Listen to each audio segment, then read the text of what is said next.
हम लोग बात कर रहे थे अपीलों पे, और हम लोगों ने कल बात की थी जो पुरानी धारा 372 थी और जो वर्तमान में 413 हो गए, और इसके बारे में आपसे कहा गया था कि ये नया राइट जो 2009 में पहली बार पीड़ित को दिया गया, इससे पहले पीड़ित को अपील का अधिकार ये था ही नहीं, लेकिन 3 दशकों में यह अधिकार पीड़ित को मिला है। पीड़ित का यह अधिकार अभी भी स्टेट के समान प्रभावशाली नहीं है,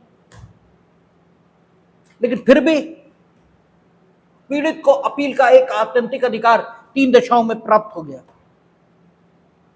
कौन कौन सी? दोष मुक्ति के खिलाफ,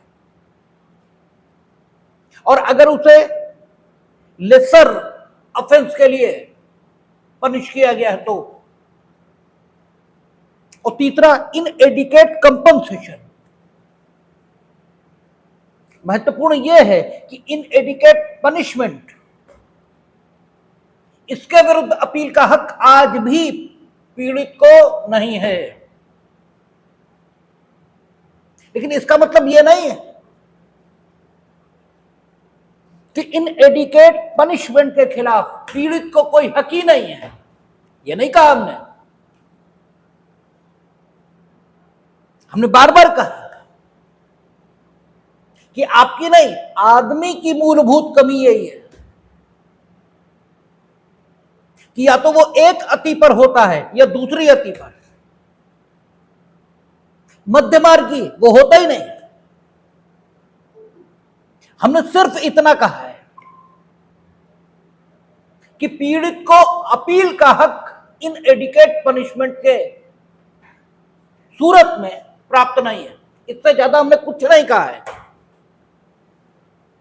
और इसलिए मेरे सेंटेंसेस के आगे अपनी सोच ये जोड़ने की कोई जरूरत नहीं है। जो हमने कहा है सिर्फ उतना ही, और सिर्फ उतने के लिए ही हम उत्तरदायी हैं। इनएडिकेट सेंटेंस, इसके खिलाफ अगर पीड़ित जाना चाहता है तो ही में फाइल द रिवीजन, लेकिन वो उतनी बेहतर रेमेडी नहीं है। स्टेट में फाइल द अपील, हमने सिर्फ इतना ही बोला है, इससे ज्यादा कुछ नहीं बोला। और जो पुराना 373 था उसमें हमने कहा कि जो सिक्योरिटी प्रोसीडिंग्स उनके अंतर्गत अगर प्रतिभूति देने के लिए आपको आदेशित कर दिया गया है, या फिर आपने जो प्रतिभू प्रस्तुत किए थे, प्रतिभू जिन्हें अंग्रेजी में श्योरिटी कहेंगे, वो आपने प्रस्तुत किए थे और वो अस्वीकार कर दिए गए, तो अस्वीकृत करने का जो आदेश है उससे अपील प्रस्तुत करने का हक ये 373 इसमें मिला था, जो अब वर्तमान में 414 इसमें मिल रहा है। और मुख्य सेक्शन अपील का जो बहुतायत से प्रयोग में आता है, 378 जो पहले था वो भी उतना बहुतायत से प्रयोग में नहीं आता। अपील के लिए सबसे अधिक प्रयोग होने वाला, या अपील के लिए कहें या अपील के चैप्टर में जो सबसे ज्यादा प्रयोग होने वाला सेक्शन है वो कौन सा है? 415। दोष सिद्धि से अपील, दोष मुक्ति से अपील ये उतनी नहीं होती है। क्यों नहीं होती, इस पर भी बात होगी। जब हम 378 यानी आपका 419 इस पर पहुंचेंगे तो दोष मुक्ति से अपील के चैप्टर को, दोष मुक्ति से अपील के सेक्शन को जब हम डिस्कस करेंगे तो यह भी बात करेंगे कि दोष मुक्ति इससे अपील इतनी अधिक क्यों नहीं होती जितनी दोष सिद्धि से अपील होती है। उसके अलग कारण है। लेकिन फिलहाल हम लोग बात करने वाले हैं दो सिद्धि से अपील, जो पिछली कौन सी है 374 और वर्तमान में 415। क्या कहता है? कोई व्यक्ति उच्च न्यायालय द्वारा असाधारण दंडिक अधिकारिता इसके प्रयोग में किए गए विचारण में दोष सिद्ध किया गया है। Normally supreme court appellate court नहीं है, वो कॉन्स्टिट्यूशनल अपील्स का कोर्ट है, नॉर्मल अपील का कोर्ट नहीं है। लेकिन सीआरपीसी सेक्शन 374 सब सेक्शन 1 वर्तमान में 415 सब सेक्शन 1 ये सुप्रीम कोर्ट को उन दशा में या उस दशा में अपील न्यायालय बनाता है जबकि उच्च न्यायालय ने अपनी असाधारण दांडिक अधिकारिता में मामले का विचारण किया है। और हमने कहा था ये बेहद रेयर सिचुएशन है, सामान्य तौर से उच्च न्यायालय असाधारण दांडिक अधिकारिता में विचारण करता ही नहीं है, हमने तो आज तक देखा नहीं है कि उसने अपनी असाधारण दांडिक अधिकारिता में कोई विचारण किया हो। लेकिन आगे कोई ऐसी जरूरत पैदा हो सकती है और अगर हुई तो विचारण से एक अपील ये तो होनी चाहिए। क्यों होनी चाहिए? क्योंकि सारे दांडिक विचारणों के अद्यतन जो लोग हैं उन्हें कम से कम एक अपील मिल ही रही है। अब जब विचारण न्यायालय स्वयं उच्च न्यायालय है तो उच्च न्यायालय कि किसी अतिरिक्त बेंच में डबल बेंच या 3 न्यायाधीशों की पीठ में इस निर्णय की अपील हो, इससे बेहतर है सुप्रीम कोर्ट में हो, एक बार में मामला तय हो। तो इस दशा में स्वयं सीआरपीसी सेक्शन 415(1) या 374(1) में उच्चतम न्यायालय में अपील को प्राधिकृत करती है। लेकिन इसके कारण से आप ये बिल्कुल नहीं मानेंगे कि स्वयं उच्चतम न्यायालय अगर 374 सब सेक्शन 1 या 415 सब सेक्शन 1 में इस अपील को सुनता है और कुछ डिसाइड करता है तो 134, 132 या 136 कॉन्स्टिट्यूशन ऑफ इंडिया के अंतर्गत सुप्रीम कोर्ट को अपीलों के संबंध में जो अधिकारिता प्राप्त है उस पर कोई विपरीत प्रभाव पड़ा है ये नहीं माना जाएगा, वो जुडिक्शन अलग है। क्योंकि 136 में जो शब्द उन्होंने प्रयोग किया है किसी न्यायालय के किसी आदेश से न्याय निर्णय से ये शब्द प्रयोग हुए हैं। 136 सबसेक्शन 2 में केवल आर्म्ड फोर्सेस उनको अलग किया है, इसके अलावा किसी भी न्यायालय के निर्णय, तो सुप्रीम कोर्ट भी न्यायालय है।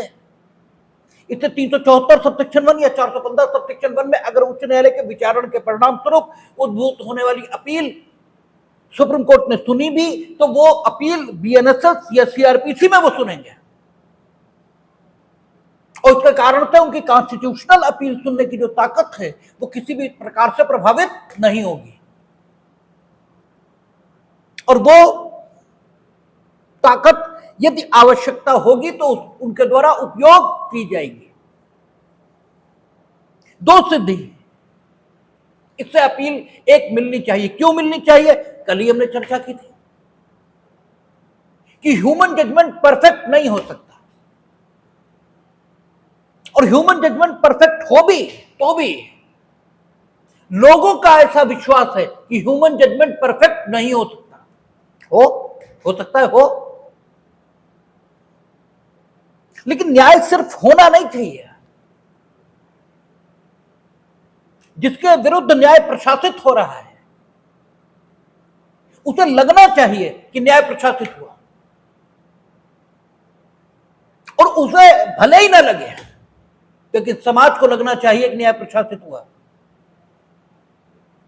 और चूंकि लोगों की मान्यता है कि ह्यूमन जजमेंट परफेक्ट हो ही नहीं सकता,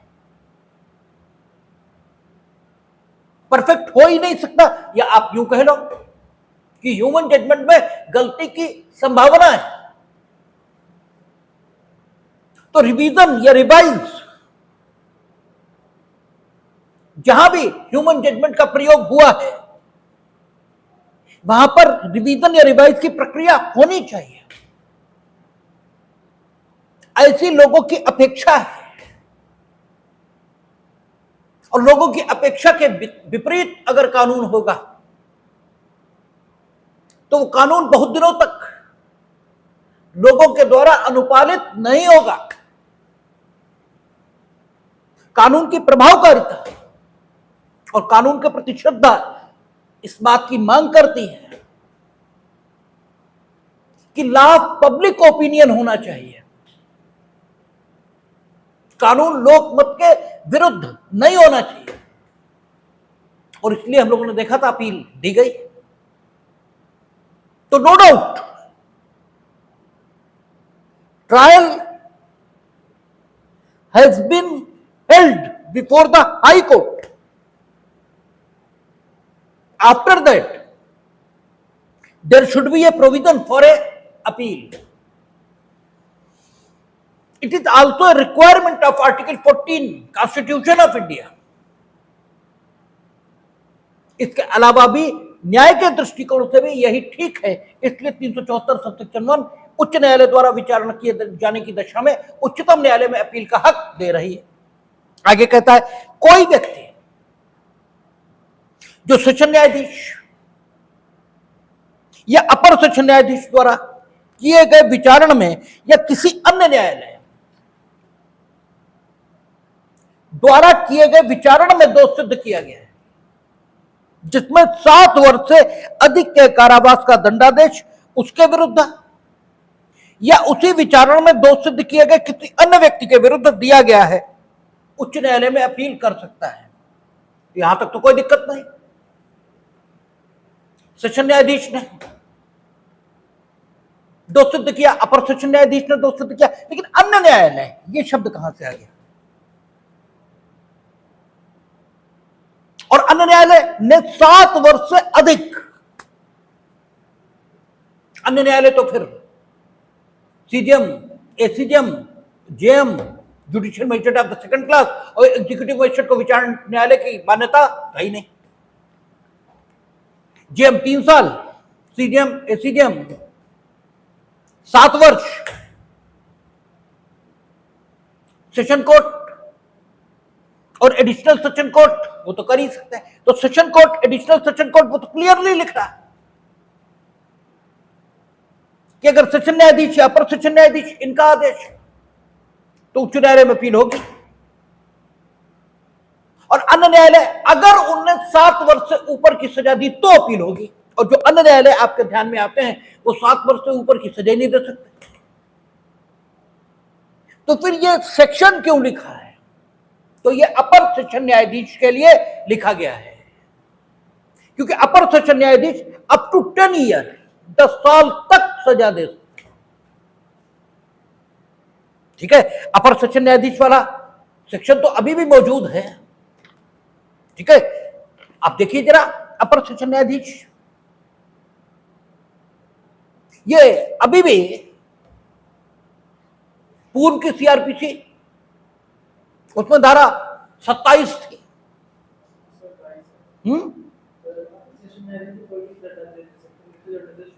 अपर सेशन न्यायाधीश कोई भी दंडादेश दे सकते हैं ना, है तो अभी भी धारा 22 में, लेकिन है ना अभी भी। तो अपर सेशन न्यायाधीश कोई भी मृत्यु दंडादेश को छोड़कर, तो कोई भी का मतलब कोई होता है, मृत्यु दंडादेश को छोड़कर तो वो 7 वर्ष से ऊपर की सजा दे सकते हैं। इसका मतलब एडिशनल सेशन न्यायाधीश इनकी अपील तो हाई कोर्ट जाएगी, लेकिन असिस्टेंट सेशन जज इनके बारे में 2 स्थितियां आ जाएंगी। अगर ये 7 वर्ष से अधिक का दंडादेश दे रहे हैं तो अपील सीधे हाई कोर्ट। और अगर ये 7 वर्ष या उससे कम का दंडादेश दे रहे हैं तो अगले ही सेक्शन में हम लोग देखेंगे तो अपील कहां जाएगी? Session court. तब हाई कोर्ट नहीं जाएगी,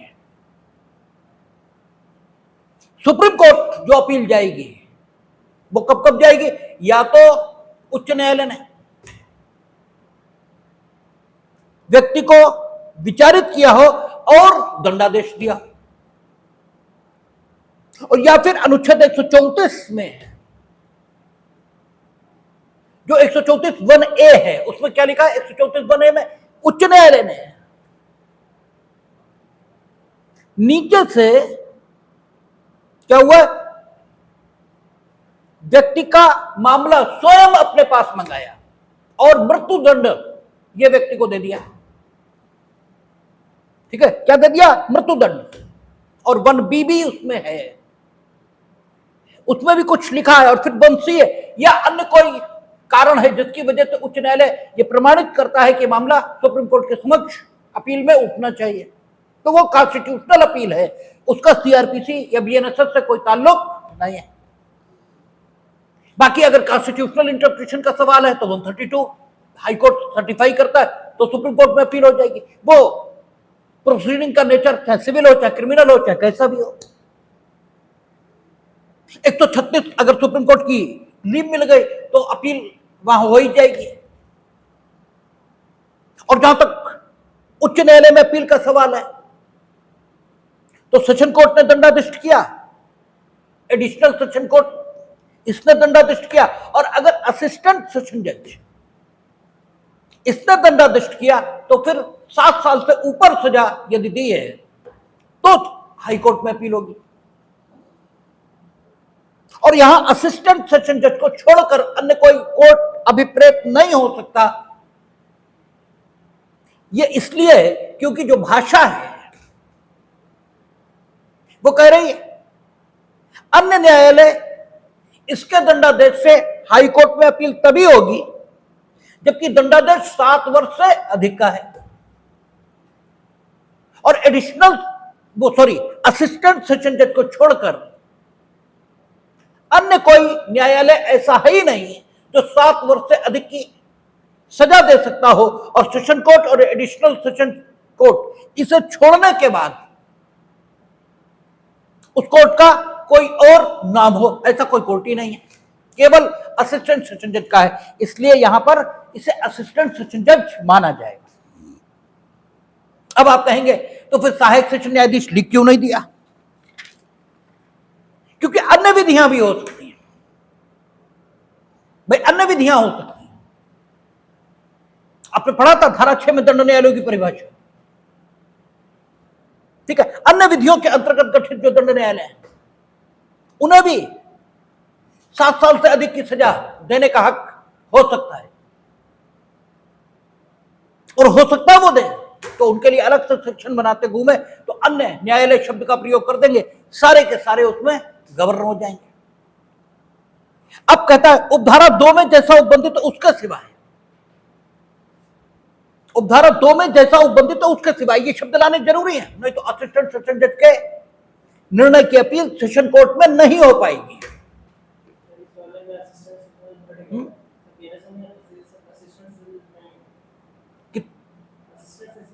फिर 22 में क्या लिखा है? तो फिर अन्य न्यायालय ये यहां, तो फिर यहां अन्य न्यायालय का अर्थ वही मान लेंगे। अगर असिस्टेंट सेशन जज हट गया तो अन्य न्यायालय का अर्थ विभिन्न विधियों के अंतर्गत गठित दंड न्यायालय वो मानेंगे, और उनके अंतर्गत अगर 7 वर्ष से ऊपर की सजा किसी कोर्ट में दी है तो अगर, क्योंकि यह स्थिति सीआरपीसी में पहले थी, अब बीएनएसएस में असिस्टेंट सेशन जज हटा दिया तो फिर उसका अर्थ वैसे ही लेंगे।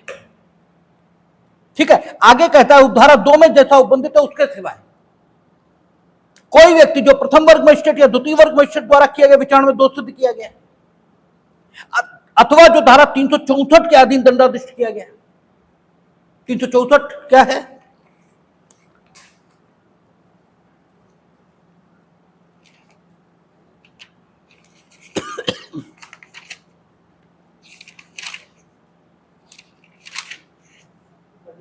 अच्छा,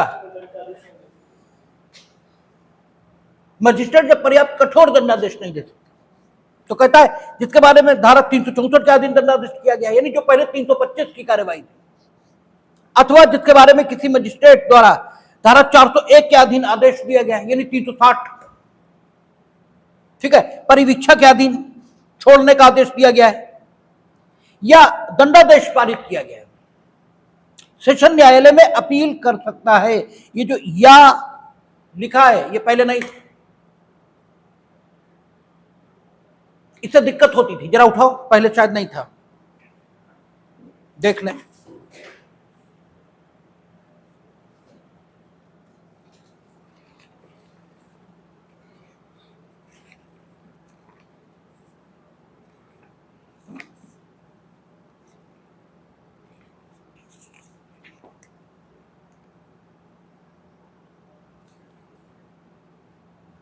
हाँ था। तो कहता है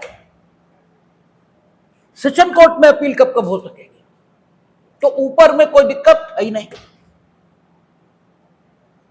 ठीक है, यानी अन्य न्यायालय अगर उसने 7 वर्ष से ऊपर का दंडादेश पारित किया है तब तो अपील जाएगी हाई कोर्ट, और 7 वर्ष से नीचे का पारित किया है और वो मजिस्ट्रेट है, ठीक है ना, और वो मजिस्ट्रेट है, क्योंकि यहां कहता है कि उपधारा 2 में जैसा उल्लेखित है उसके सिवाय, ठीक है, उसके सिवाय ये शब्द आ गया, ठीक है, यानी 7 वर्ष तक का है और मजिस्ट्रेट है तब यहां आएगा, और 7 वर्ष से ऊपर है तो हाई कोर्ट जाएगा, ठीक है, कोई हो दंडादेश देने वाला न्यायालय, कोई हो, 7 वर्ष से ऊपर का दंडादेश है तो हाई कोर्ट, और 7 वर्ष से ऊपर का कोई मजिस्ट्रेट दे ही नहीं पाएगा, 7 वर्ष तक का है तो मजिस्ट्रेट ही देगा। तो कहता है उपधारा 2 में जैसा उपबंधित है उसके सिवाय कोई व्यक्ति जो प्रथम वर्ग मजिस्ट्रेट या द्वितीय वर्ग मजिस्ट्रेट द्वारा किए गए विचारणों में दोष सिद्ध किया गया। अब एक एनामोली मेरे दिमाग में पैदा हो रही है, अन्य न्यायालय और उसने 7 वर्ष से नीचे का दंडादेश पारित किया है और वो मजिस्ट्रेट नहीं है, ठीक है, मजिस्ट्रेट नहीं है वो, तब अपील कहां जाएगी, क्योंकि सेशन कोर्ट, ठीक है, मजिस्ट्रेट है नहीं वो, तो सेशन कोर्ट कैसे आ जाएगी, और 7 वर्ष से ऊपर का दंडादेश उसने पारित नहीं किया है तो हाई कोर्ट कैसे जाएगी, ठीक है। इस एनामोली का कोई जवाब मेरे पास इस समय नहीं है, लेकिन ये मेरे दिमाग में पैदा हुई, इस पर बात करेंगे लोगों से, देखेंगे क्या हो सकता है, लेकिन बाकी हम लोग देख लेते हैं। ये एक विसंगति है जो अभी दिमाग में आई है, करेंगे बात, देखेंगे, लेकिन इस विसंगति को यहीं छोड़ दें और आगे बात करते हैं कि सेशन कोर्ट को अपील कब कब जाएगी, जब प्रथम वर्ग मजिस्ट्रेट या द्वितीय वर्ग मजिस्ट्रेट द्वारा विचारण किया गया और उसमें व्यक्ति को क्या किया, दोष सिद्ध, अथवा जो धारा 364 के अधीन दंडादेश किया है। अब देखिए 364 यानी पुरानी 325, जब मजिस्ट्रेट का यह विचार है कि व्यक्ति को उतनी सजा मिलनी चाहिए जितनी सजा देना उसके अपने क्षेत्राधिकार में नहीं, तो वो दोष सिद्धि अभिलिखित किए बिना यानी निर्णय किए बिना मामले को कमिट कर देगा, और कमिटल कोर्ट जो होगा, अगर जेएम इसने कमिट किया तो सीजीएम क्या आएगा, और सीजीएम 7 साल तक दे पाएंगे, ठीक है। तो जेएम निर्णय करते हैं तो भी सेशन कोर्ट में अपील हो जाती है, और सीजीएम निर्णय करेंगे तो भी सेशन कोर्ट में अपील हो जाएगी, लेकिन सेशन कोर्ट अपील, ठीक है, कैसे सुनेगा, जबकि स्वयं सीजेएम को लगता है कि 7 साल से ज्यादा दंड मिलना चाहिए, ठीक है। तो क्या होगा, सीजेएम उठा करके कमिट करेंगे सेशन कोर्ट को, और सेशन कोर्ट अन्य एविडेंस लेना चाहे या कुछ करे तो ले लेगा, और अगर 7 वर्ष से ऊपर का दंडादेश पारित करता है तो चला गया हाई कोर्ट अपील में, ठीक है। तब तो हाई कोर्ट गया अपील में, क्योंकि अन्य न्यायालय शब्द लिखा है और 7 वर्ष से ऊपर का दंडादेश आ गया, ठीक है ना। तो फिर तो चला गया वहां हाई कोर्ट अपील में। लेकिन जेएम ने कमिट किया, सीजेएम के यहां आया और सीजेएम ने 7 साल तक के लिए दंडादेश पारित किया, तो फिर अपील कहां आएगी, सेशन कोर्ट को, ठीक है ना। अगर स्वयं सीजेएम ने कमिट किया 325 के या 364 के उपबंधों का उपयोग करके, तब तो मामला अन्य न्यायालय की कैटेगरी में पहुंच जाएगा, और तब क्या होगा, उच्च न्यायालय अपील जाएगी, क्योंकि 7 वर्ष से अधिक का दंडादेश हो गया, ठीक है। और 7 वर्ष से अधिक का भी हो गया, और दूसरी चीज ये भी हो गई कि जाएगा तो सेशन को, और सेशन में वैसे ही उनका सेशन कोर्ट चाहे पारित करे चाहे एडिशनल सेशन कोर्ट पारित करे, अपील कहां जाएगी, उच्च न्यायालय। तब तो अपील उच्च न्यायालय जाएगी ही जाएगी, ठीक है, क्योंकि दंडादेश उन्होंने दिया है, सेशन कोर्ट या एडिशनल सेशन कोर्ट ने। लेकिन अगर जेएम ने कमिट किया और सीजेएम के यहां मामला आया और सीजेएम ने दंडादेश किया, तो 7 साल तक का दंडादेश होगा, क्योंकि उससे ऊपर दे ही नहीं पाएंगे, और तब अपील कहां जाएगी, सेशन कोर्ट, ठीक है ना।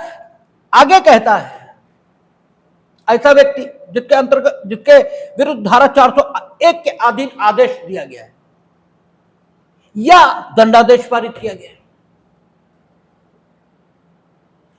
जब व्यक्ति का विचारण समाप्त हो जाएगा,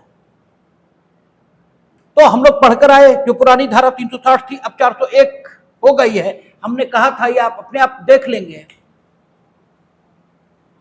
तो उसने कहा धारा 360 या जो अब 401 हो गई उसके अधीन आदेश दिया गया है, या तो उसके अधीन आदेश दिया गया है, तो कोई दंडादेश उसे मिला ही नहीं होगा।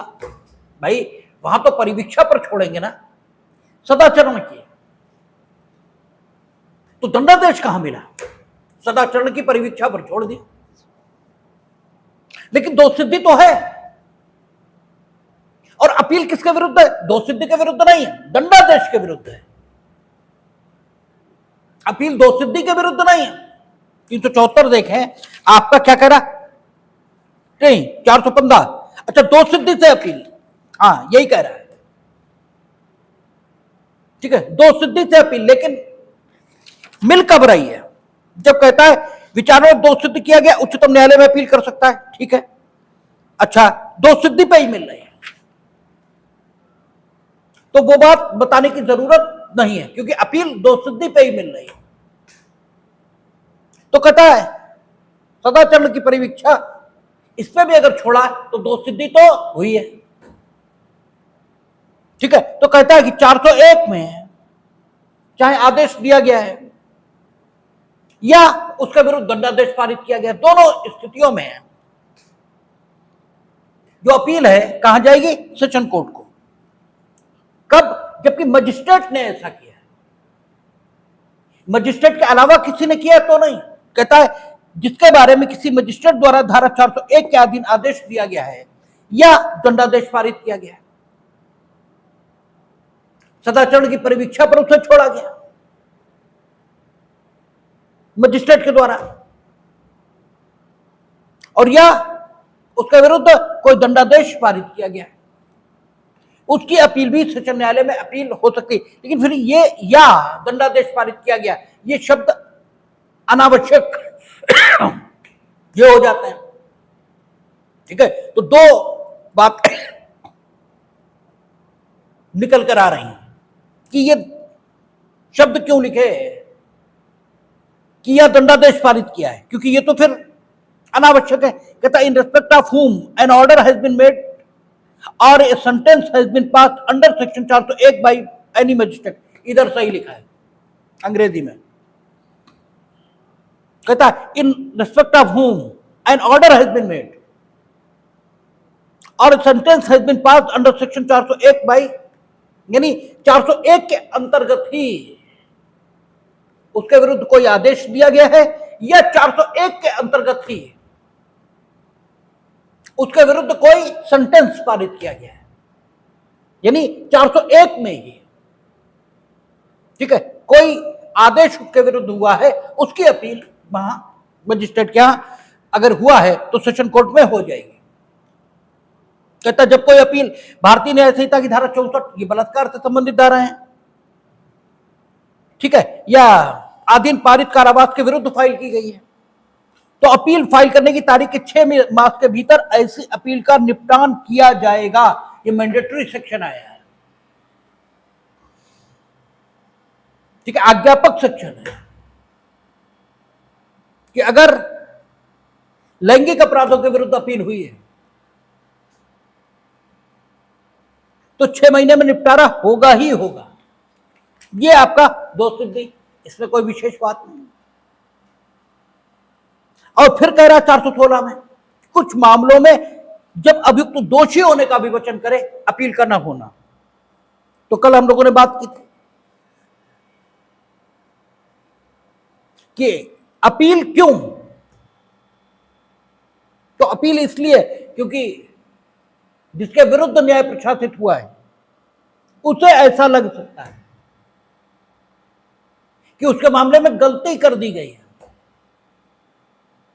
और समाज की मान्यता यह भी हो सकती है। इसलिए दोनों को संतोष देने के प्रयोजन से अपील का प्रावधान किया गया है। लेकिन जहां गलती की कोई गुंजाइश है ही नहीं वहां अपील क्यों दी जाए? वहां अपील देने का कोई अर्थ यह नहीं। जब आपने स्वयं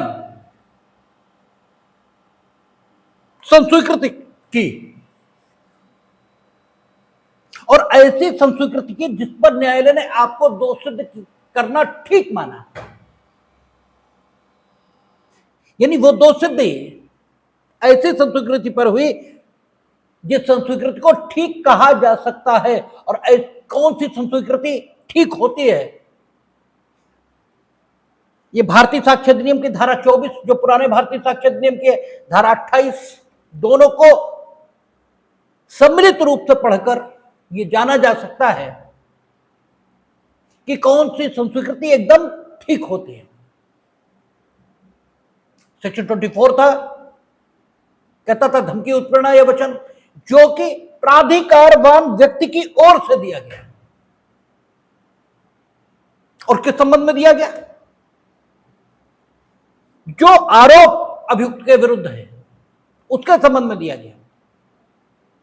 और जो धमकी, उत्प्रेरणा, वचन दिया गया है वो अभियुक्त की नजर में इतना पर्याप्त है कि अभियुक्त को यह लगता है कि अगर उस धमकी, उत्प्रेरणा और वचन के मुताबिक वो काम करे तो उस आरोप के संबंध में जो उसके ऊपर है वो अहिक प्रकार का कोई लाभ या तो प्राप्त करेगा या अहिक प्रकार की किसी बुराई इसका परिवर्जन कर लेगा। अहिक यानी जो इसी लोक में प्राप्त होता है। सेक्शन 28 था, वो कहता था धमकी, उत्प्रेरणा, वचन दिया गया, लेकिन जब संस्वीकृति की व्यक्ति ने, उस समय उस धमकी, उत्प्रेरणा, वचन का प्रभाव खत्म हो चुका था।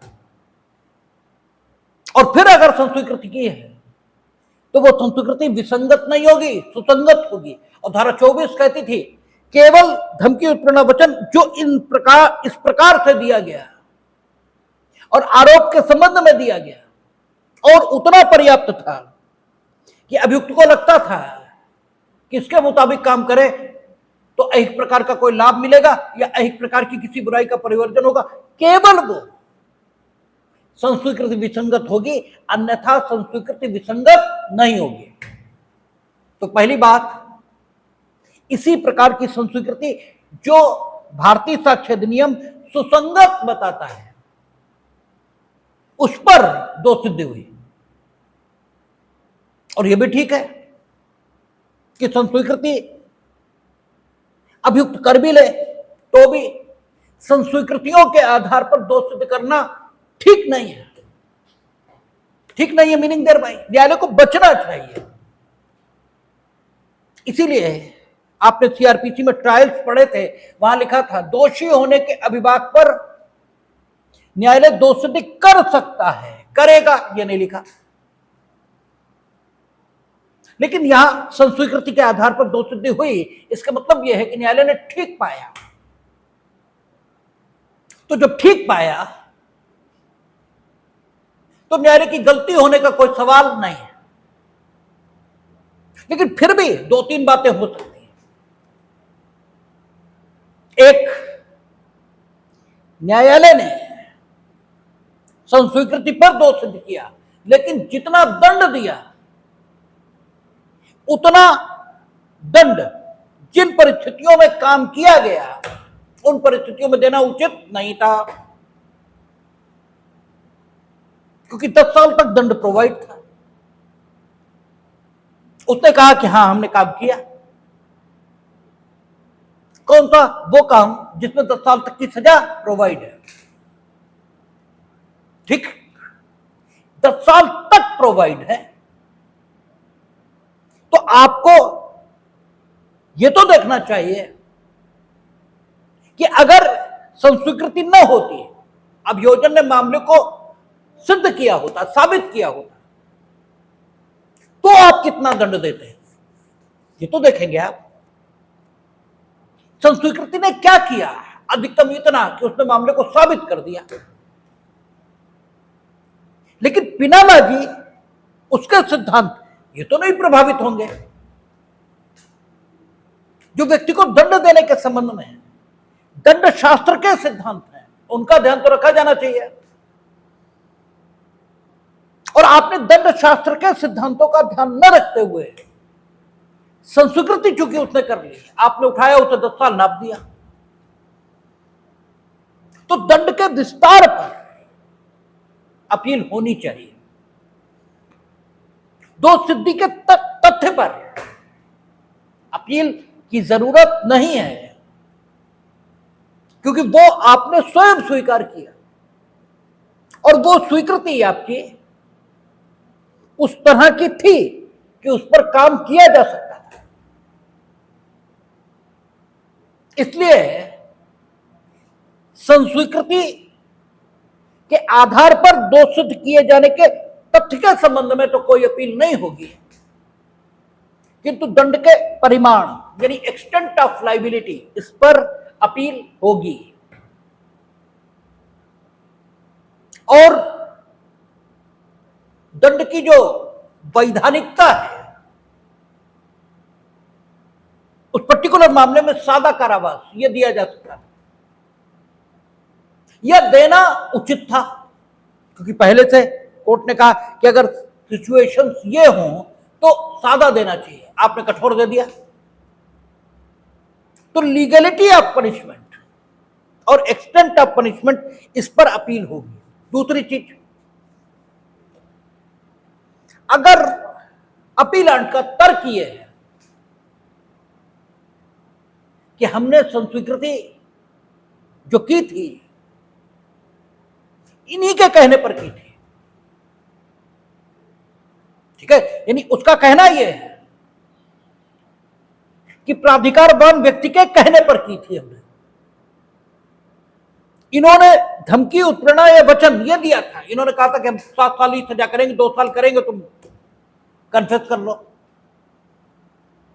इनकी धमकी, उत्प्रेरणा, वचन आरोप के संबंध में था, यानी वो उन तथ्यों के आधार पर अपील करना चाहता है जिनकी मौजूदगी संस्वीकृति को विसंगत बनाती है।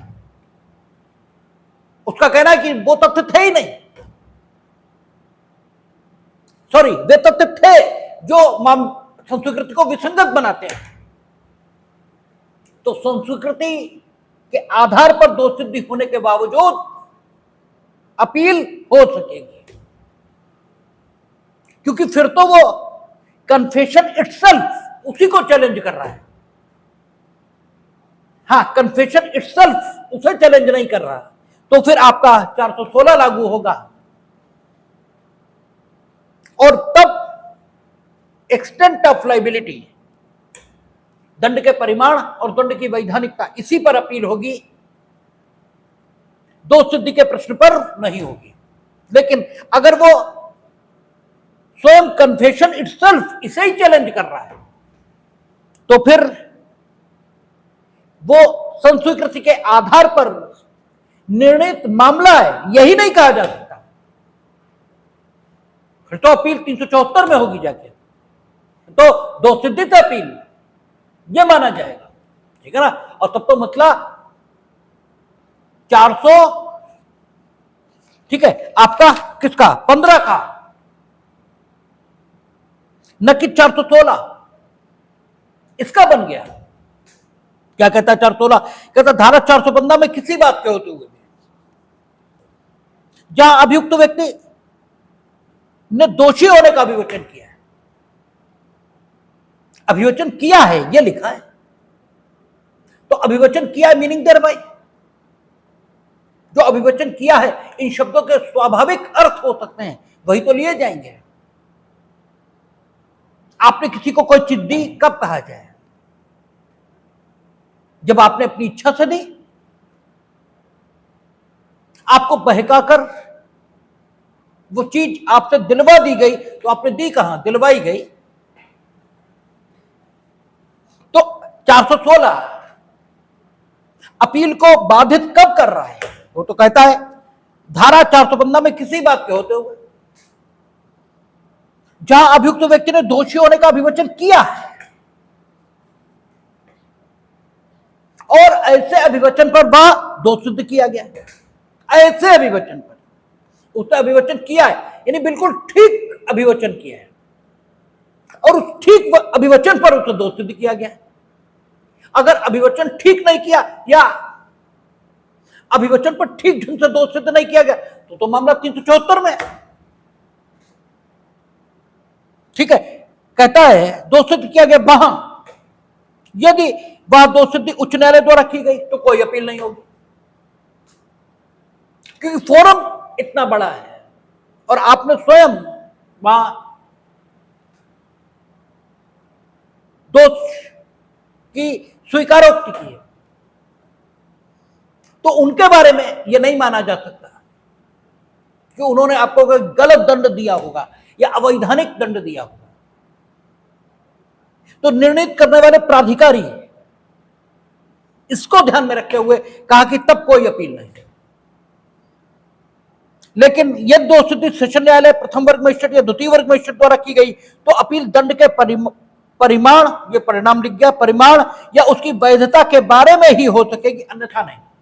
ये दो ग्राउंड बचेंगे, एक्सटेंट ऑफ लायबिलिटी और आपका लीगलिटी। लेकिन अगर उसका कहना है कि हमने किया ही नहीं थे दोष सिद्धि संस्वीकृति, या की थी तो वैध ढंग से नहीं की थी, तब फिर मामला अलग हो जाता है, तब यहां बचता ही नहीं सेक्शन। और छोटे मामलों में अपील का न होना, इस पर भी कल हमने बात की थी कि छोटे मामलों में अपील की कोई आवश्यकता नहीं होती, क्योंकि कहता है हाई कोर्ट 3 महीने की सजा, 1000 रुपए, इससे अनधिक जुर्माना, ठीक है, अथवा ऐसे कारावास और जुर्माना, दोनों का दंडादेश पारित करता है।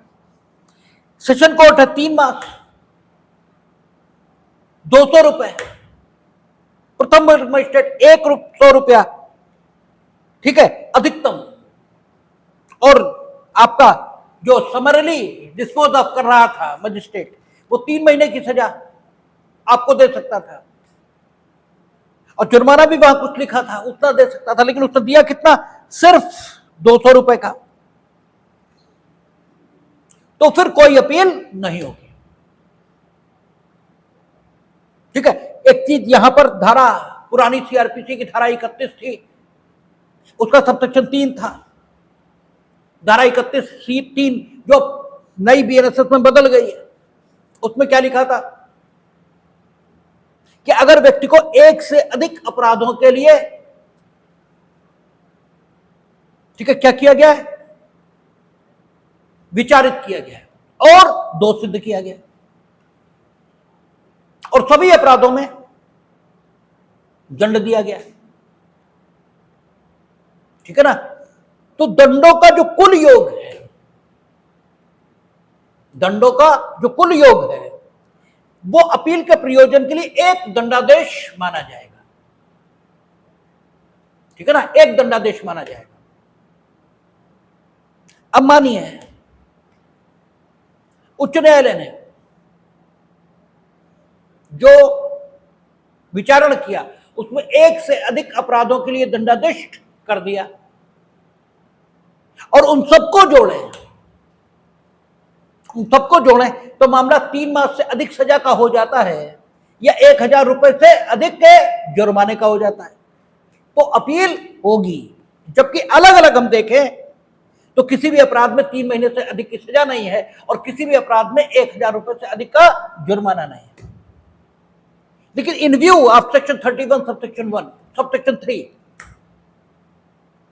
अगर स्थिति यह है कि एक से अधिक अपराधों के लिए हाई कोर्ट ने विचारण किया, ये सेशन कोर्ट ने विचारण, ये जितने न्यायालय यहां लिखे हैं, और उन्होंने सब में दंड दिया, और उन दंडों का योग इतना बन जाता है कि अपील हो सकती है, यानी इस सेक्शन के अंतर्गत मामला नहीं आ रहा तो फिर अपील होगी। ठीक है, कानून की मंशा अपील देने की है, छीनने की नहीं। ठीक है, तो आपका कहता है अच्छा, एक से अधिक व्यक्ति विचारित हुए एक ही विचारण में, लेकिन सबको जो दंड मिला अकेले वो 3 महीना 1000 रुपए, 3 महीना, ठीक है, 200 रुपए, आदि है, तो उनमें से कोई अपील नहीं कर पाएगा। ठीक है, कई सारे विचारित हुए और एक के विरुद्ध जो दंडादेश पारित हुआ वो ऐसा है कि उससे अपील हो सकती है, बाकी को जो दंड मिला उनसे अपील नहीं हो सकती, तो सबको अपील पर प्रस्तुत करने का हक मिलेगा, सबको, यद्यपि सबके विरुद्ध दंडादेश पारित नहीं हुआ ऐसा जो अपील, ठीक है, अपील योग्य हो, एक के विरुद्ध हुआ, लेकिन अपील सबको मिलेगी क्योंकि मामला एक है। ठीक है ना, मामला एक है, अलग अलग विचार नहीं किया जाएगा, तो सबको अपील मिल जाएगी। ये लिखा कहां है, आगे सेक्शन 380 आएगा, पिछली सीआरपीसी में 380 था, इसमें भी कहीं मिल जाएगा। ठीक है, शायद पीछे भी हम लोग कुछ अभी देख के आए थे, नहीं भी देख के आए तो 380 में मिल जाएगा। जब हम लोग 380 पहुंचेंगे तो अगर एक के खिलाफ भी अपीलेबल ऑर्डर है तो अपील मिलेगी। ठीक है, आपका कहता है परंतु यदि किसी ऐसे दंडादेश के साथ कोई अन्य दंड मिला दिया गया है तो ऐसे दंडादेश के विरुद्ध अपील की जा सकती है, किंतु वह केवल इस आधार पर अपीलनीय नहीं होगा। यानी हमने वही बात कही कि अन्य भी कोई दंडादेश आ गया है, एक मामले कई सारे अपराधों के लिए विचारित हो रहे थे, एक में तो 3 महीने 1000 रुपए यही मिला, लेकिन दूसरे में ज्यादा मिल गया तो अपील नहीं हो जाएगा। यह नहीं होगा कि जिसमें 1000 मिला इसका वाला नहीं होगा, इसकी अपील नहीं होगी, और जिसमें ज्यादा मिला उसकी अपील हो ना, तब पूरे मामले की अपील होगी ना। उस मामले में एक से अधिक दंडादेश पारित किए गए, एक से अधिक अपराधों का विचारण हो रहा था, तो आप ये नहीं कहेंगे कि जिन जिन अपराधों में साहब 3 महीने की सजा उच्च न्यायालय ने दी है या 1000 रुपए जुर्माना लगाए उन्हें छोड़कर बाकी की होगी, नहीं, पूरे मामले की होगी। और ऐसे ही तब जब एक से अधिक लोग एक साथ विचारित हो रहे हैं और उनमें से एक को अपील योग्य दंडादेश मिला है तो सारे के सारे अपील कर सकेंगे।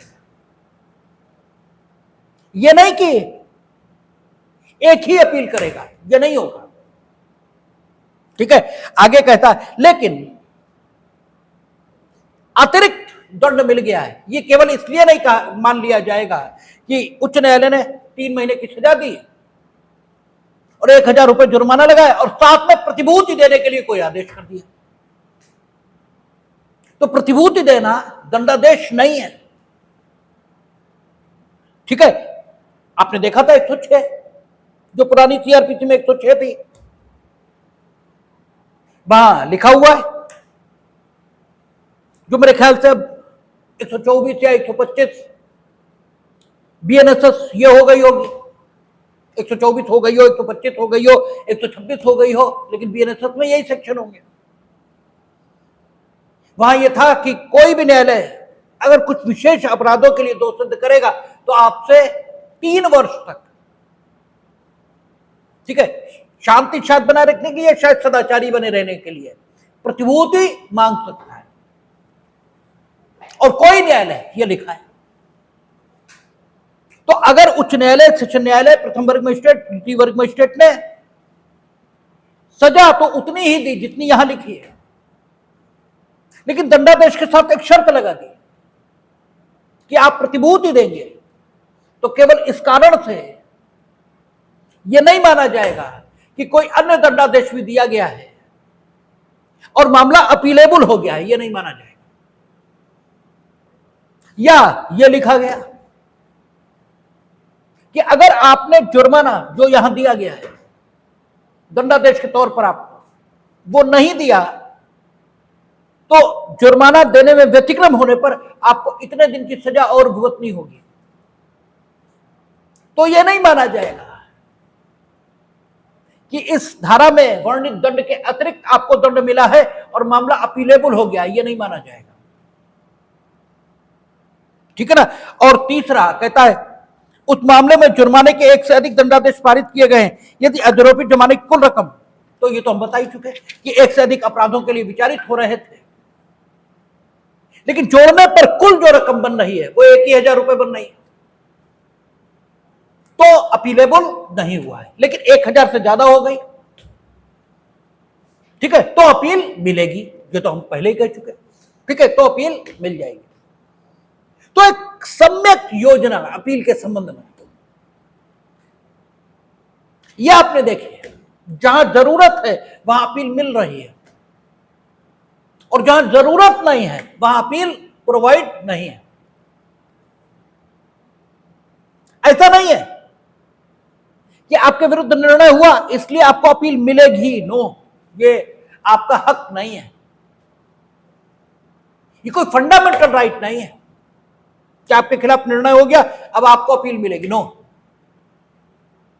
कानून उचित समझेगा तो अपील देगा और जितनी अपीलें कानून उचित समझेगा उतनी देगा। आपकी मांग पर अपील नहीं मिल सकती, या तो न्यायालय की कृपा पर मिलेगी और या इंस्टीट्यूट देगा। न्यायालय की कृपा जैसे 136 कॉन्स्टिट्यूशन ऑफ इंडिया, न्यायालय की अनुमति, कृपा तो ना कहें, अनुमति अगर वो देंगे तो होगी। अनुमति मांगने का आपका हक है, अनुमति मिलेगी ये हक नहीं है। और या कानून स्वयं दे, और कानून देगा तो बताएगा किन परिस्थितियों में होगी, किन किन आधारों पर होगी, कब कब हो सकेगी, किसके सामने होगी, कौन कर सकेगा, इन सारे प्रश्नों के उत्तर आएंगे। तो आप देखते हैं कि बीएनएसएस में जहां जरूरी है वही, बाकी नहीं। अब आप देखें राज्य सरकार द्वारा दंडादेश के विरुद्ध अपील, दंडादेश के विरुद्ध, दोष सिद्धि के विरुद्ध किसे, अभियुक्त को, जो दोष सिद्ध हुआ उसके विरुद्ध अपील उसे प्राप्त है 374 या 415 के प्रावधानों के मुताबिक। और दंडादेश के विरुद्ध ठीक है, दंडादेश के विरुद्ध राज्य सरकार को अपील। तो सेक्शन का मार्जिनल नोट स्वयं में कह रहा है दंडादेश तो राज्य सरकार दिलाना ही चाहती थी, तो दंडादेश मिल गया, इसके लिए राज्य सरकार थोड़ी अपील में जा रही होगी। एक कॉमन सेंस की बात है कि दंडादेश कब मिला होगा तब जा रही होगी। भाई 418 में जो राइट है कि राज्य सरकार द्वारा दंडादेश के विरुद्ध अपील, राज्य सरकार दंडादेश के विरुद्ध जाएगी ही क्यों जब वो खुद ही दिला रही थी दंडादेश। वो तो खुद ही कह रही थी दंडादेश को दे दिया गया, तो वो अपील में काहे जाएगी। इसका मतलब मार्जिनल नोट इस ढंग से पढ़ा जाना चाहिए, मानो यहां यह लिखा है कि यदि अपर्याप्त दंडादेश दिया गया है तो राज्य सरकार को अपील में जाने का हक होगा। किसे? राज्य सरकार को, नॉट कंप्लेनेंट, नॉट इंफॉर्मेंट। न तो इंफॉर्मेंट, न कंप्लेनेंट, न एनी अदर पर्सन, कोई नहीं, कोई एनजीओ नहीं, कोई समाज सेवक नहीं, कोई नहीं। आप ये कहो साहब हम तो सोशल रिफॉर्मर हैं, आपराधिक विधि में सोशल रिफॉर्मर का कोई योगदान नहीं है, वो कोई रोल नहीं है। यहां स्टेट है और जिसने कानून तोड़ा है वो है। इंफॉर्मेंट और कंप्लेनेंट को अक्सर ये गलतफहमी होती है कि मानो मुकदमा वो चला रहे हैं, हमारे पास तो अदालतों खूब आते हैं, हम मुकदमा नहीं चलाना चाहते। तो तुम होते कौन? हम तो ये पूछते तुम हो कौन, हम तो तुम्हें जानते नहीं। फिर वो बड़ा हमें मूर्ख समझते हुए बताते हैं, वो ये नहीं जानते कि हम क्या कह रहे हैं, वो हमें मूर्ख समझते हुए बताते हैं। हमने रपट लिखाई तो हम कहते तो हम क्या करें, तुमने रपट लिखाई, एहसान किया तो हम क्या करें, बोलते हम चला रहे, हमके बाहर निकलो। अच्छा तुम चलाना नहीं चाहते तो वो कौन, हम तो जानते ही नहीं। जब सम्मान मिले तो आना, उससे पहले घुसना मत। बोले आप हमारे वकील नहीं, हमें ना, गलत, हम सरकार के वकील हैं, तुम्हारे नहीं। कतई गलतफहमी दिमाग से निकाल दो, तुम्हारे कतई नहीं है, सरकार के वकील। तो लोगों को ये गलतफहमी रहती है, ठीक है। ना इंफॉर्मेंट, ना कंप्लेनेंट, ना कोई एनजीओ संचालक, ना कोई समाज सेवी, ना कोई पत्रकार, कोई नहीं। राज्य सरकार द्वारा दंडादेश के विरुद्ध अपील। इंफॉर्मेंट, कंप्लेनेंट ये जाना चाहते हैं तो दे में फाइल द रिवीजन। क्यों? क्योंकि जो जजमेंट होगा वो फाइनल ऑर्डर होगा और फाइनल ऑर्डर के विरुद्ध रिवीजन हो सकता है। If there is no appeal, अगर अपील प्रोवाइड नहीं है तो कम से कम इंफॉर्मेंट या कंप्लेनेंट के लिए अपील प्रोवाइड नहीं है, इसलिए वो रिवीजन में जा सकता है। अगर दंडादेश के विरुद्ध जाना चाहते हैं, दोष सिद्धि के विरुद्ध, जिसकी दोष सिद्धि हुई वो जा सकता है। दोष मुक्ति के विरुद्ध आप जाना चाहते हैं, चले जाइए। इंफॉर्मेंट या कंप्लेनेंट 372 में दोष सिद्धि के विरुद्ध, दोष मुक्ति के विरुद्ध जा सकते। कंपनसेशन आपको कम मिला, चले जाइए। आप कहते छोटे अपराध में दोष सिद्ध किया, चले जाइए। लेकिन अगर दंडादेश कम है, आपका यह कहना है no you can not go before the appellate court. Only state government कहता है उपधारा 2 में जैसा उबंधित है के सिवाय, उपधारा 2 में जैसा उबंधित है उसके सिवाय राज्य सरकार उच्च न्यायालय से भिन्न किसी न्यायालय द्वारा किए गए विचार में दोष सिद्धि के किसी मामले में लोक अभियोजक को दंडादेश की अपर्याप्तता के आधार पर उसके विरुद्ध उच्च न्यायालय से भिन्न किसी न्यायालय द्वारा किए गए विचारों में, यानी session court, additional session court, मजिस्ट्रेटों के न्यायालय, इनके द्वारा जो विचारणा चलाए जाएंगे उनमें अगर इनएडिकेट सेंटेंस पारित करने की शिकायत है तो स्टेट गवर्नमेंट अपील प्रस्तुत कर सकती है। अगर उच्च न्यायालय ने विचारणा किया है और उन्होंने दंडादेश पारित किया है तो इनएडिकेट सेंटेंस की शिकायत पर स्वयं राज्य सरकार को भी अपील फाइल करने का कोई हक नहीं है। क्योंकि उच्च न्यायालय के बारे में ये नहीं माना जा सकता कि वो इनएडिकेट सेंटेंस पारित करेंगे, इसीलिए विधायिका ने ये लिखा है। ठीक है, कहता है दोस्ती के मामले लोक अभियोजक को दंडादेश की अपर्याप्तता के आधार पर उसके विरुद्ध सेशन न्यायालय में यदि दंडादेश किसी मजिस्ट्रेट द्वारा पारित किया गया और उच्च न्यायालय में यदि दंडादेश किसी अन्य न्यायालय द्वारा पारित किया जाता है, यानी अन्य न्यायालय कोई हो, सीजेएम और मजिस्ट्रेट के न्यायालय छोड़कर कोई न्यायालय अगर इनएडिकेट सेंटेंस के आधार पर आप जाना चाहते हैं तो फिर राज्य सरकार, उच्च न्यायालय। ठीक है ना। और इनफैक्ट अपील कौन फाइल करेगा? लोक अभियोजक। ठीक है, और लोक अभियोजक अपने आप फाइल नहीं करेगा, राज्य सरकार जब तक उससे न कहे तब तक फाइल नहीं करेगा। क्यों नहीं फाइल करेगा, इस पर बात करेंगे। ये महत्वपूर्ण इशू है कि लोक अभियोजक अपने आप क्यों नहीं फाइल करेगा, राज्य सरकार फाइल कराए तो ही क्यों।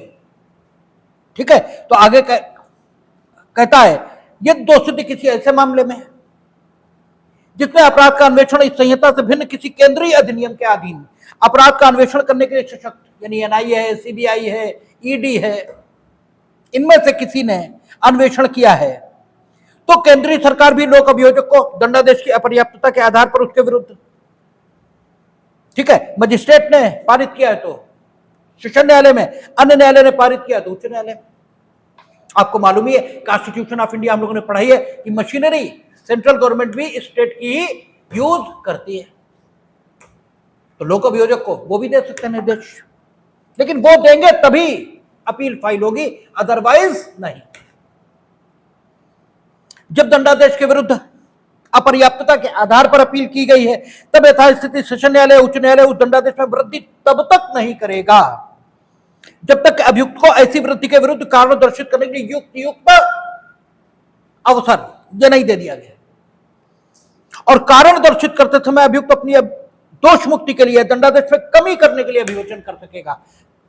अभियुक्त अपनी दोष मुक्ति के लिए भी अभियोजन कर सकेगा और दंडादेश में कमी के लिए भी कर सकेगा, लेकिन अभियोजन यानी सरकार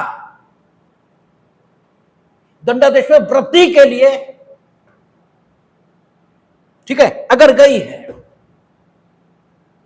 तो दंडादेश में वृद्धि के लिए ही कह पाएगी, ये नहीं कह पाएगी कि साहब इन्हें 302 में दंडित होना चाहिए था 304 में हुए। नो, अगर आप ये कहना चाहते हैं कि इन्हें 302 में होना चाहिए था 304 में हुए, तो आपको 302 में दोष मुक्ति के विरुद्ध भी अपील लानी चाहिए थी। तब आपको जो अपील लानी चाहिए थी 378 प्लस 377 इसमें लानी चाहिए थी, यानी आपको 419 और 418 दोनों में लानी चाहिए थी। 302, ठीक है, उसमें दोष मुक्ति के विरुद्ध और यहां इनएडिकेट सेंटेंस के आधार पर। ये आप नहीं कर सकते। अभियुक्त कह सकता है कि हमें दोष मुक्त किया जाए, ठीक है ना। जब कोई अपील वही बलात्कार के शिक्षण उनमें फाइल की गई तो 6 मास के भीतर, ठीक है, ये स्थिति रहेगी तो दोष मुक्ति के विरुद्ध अपील ये हो गई, वो दोष मुक्ति कर रहे हैं। अपर्याप्त दंडादेश के विरुद्ध अपील ये होगी। एक चीज ये और समझ लें, जो हमने बात कही कि अगर 302 से 304 में दोष सिद्ध किया गया तो अभियुक्त यह कह सकता है कि हमें 304 में भी दोष सिद्ध नहीं होना चाहिए था, हमें तो मुक्त होना चाहिए था। और आप अगर दंडादेश की अपर्याप्तता पर गए हैं तो आप ये नहीं कह पाएंगे कि इन्हें 302 में दोष सिद्ध होना चाहिए था, ठीक है, तब आप ये नहीं कह पाएंगे। तब आपको 302 में दोष सिद्ध कराने के लिए दोष मुक्ति के विरुद्ध अपील प्रस्तुत करनी चाहिए थी, ठीक है ना। और अगर 304 उसके विरुद्ध और सेक्शन थे, 302 भी था, अन्य सेक्शन भी थे, 302 की बजाय उन्होंने 304 में किया और अन्य सेक्शंस में आपका दोष सिद्ध किया है, उन सेक्शंस के बारे में आपको कोई शिकायत नहीं है, ठीक है, तो आप केवल 302 में दोष मुक्ति के विरुद्ध आइए। और अगर उन सेक्शंस में आप कह रहे हो कि अपर्याप्त दंडादेश दिया गया तो फिर आपको 418 और 419 दोनों में आना चाहिए, क्योंकि अन्य सेक्शंस में आप अपर्याप्त दंडादेश की शिकायत कर रहे हो और इस वाले सेक्शन में दोष मुक्ति की शिकायत कर रहे हैं। ठीक है ना, ये कंप्लीट बात है। पिछली बात को हमने कंप्लीट इसलिए किया कि कहीं कोई गलतफहमी उससे पैदा न हो जाए। तो ये अपर्याप्त दंडादेश के विरुद्ध अपील है और ये सिर्फ स्टेट गवर्नमेंट को मिलेगी, परिवादी को या इंफॉर्मेंट को कतई नहीं। ठीक है, वो चाहे तो रिवीजन में जा सकते हैं। कल हम लोग दोष मुक्ति पर बात करेंगे। देखिए